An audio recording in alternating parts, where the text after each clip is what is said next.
गुमुस्ला मठ। ASCII गुमुस्ला old silver मठ तुर्की के निगदे प्रांत में निगदे शहर से 10 किलोमीटर उत्तर पूर्व में गुमुस्ला के छोटे से शहर में एक बीजान्टिन युग का गुफा मठ है। निगर से बस द्वारा यहां आसानी से पहुंचा जा सकता है। 1962 में इसकी पुनः खोज के बाद मठ और इसके भित्तिचित्रों को माइकल गफ के नेतृत्व में पुरातत्वविदों की एक टीम द्वारा बहाल किया गया था। इसे 1973 में संरक्षित पुरातात्विक स्थल घोषित किया गया था। इतिहास। बस्ती का इतिहास। मठ और भूमिगत बस्ती का निर्माण 10वीं शताब्दी में प्रमुख बस्तियों से दूर किया गया था। उस समय इसे ट्राइकास कहा जाता था। यह मठ चट्टान के एक बड़े हिस्से को काटकर बनाया गया है और यह कप्पाडोसिया क्षेत्र में अपनी तरह का सबसे अच्छा संरक्षित और सबसे बड़ा मठ है। विद्वान कैप्पाडोसिया की कई चट्टानों को काटकर बनाए गए मठों को दो मुख्य प्रकारों में विभाजित करते हैं, डाइनिंग हॉल वाले और खुले आंगन वाले। एस्की गुमुस्ला मठ दूसरे समूह में आता है, जिसके विभिन्न खंड एक केंद्रीय प्रांगण से खुलते हैं। इसका सबसे महत्वपूर्ण भाग प्रांगण के उत्तर में स्थित चर्च है। चर्च में ग्रीक क्रॉस योजना के आधार पर 4 फ्रीस्टैंडिंग बंद गलियारे शामिल हैं।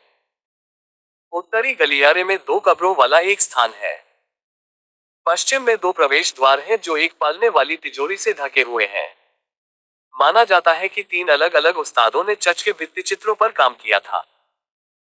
मुख्य एपीएससी में चित्रों के 3 बैंड शामिल हैं, जिनमें सबसे ऊंचे स्थान पर ईसा मसीह अपने दाहिनी ओर 2 स्वर्गदूतों के साथ सिंहासन पर बैठे हैं, जो कि सुसमाचार लेखकों के प्रतीक हैं, और मैरी और शिष्यों के साथ डेसिस हैं। सबसे निचला बैंड चर्च के Cappadocian father saint Basil the great, Nyssa के काइसेरी ग्रेगरी और नाजियानजस के ग्रेगरी को दर्शाता है।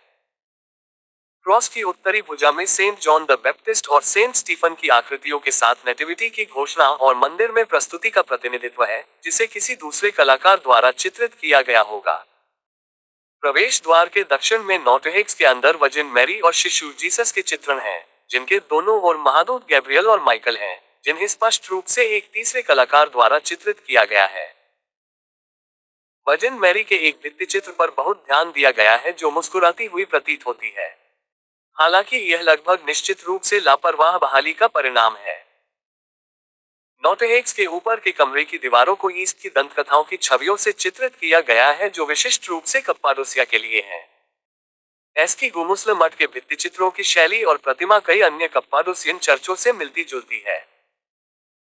ऐसा माना जाता है कि ये भित्तिचित्र 7वीं से 11वीं शताब्दी के हैं। बीजान्टिन विद्वान रॉबर्ट ओस्टहॉट ने सुझाव दिया है कि एस्की गुमुस्ला वास्तव में एक मठ स्थल नहीं हो सकता है, बल्कि एक निजी चैपल के साथ एक रईस का घर हो सकता है। ईस्ट की दंतकथाओं के भित्तिचित्र इस व्याख्या में अधिक अर्थ रखते हैं।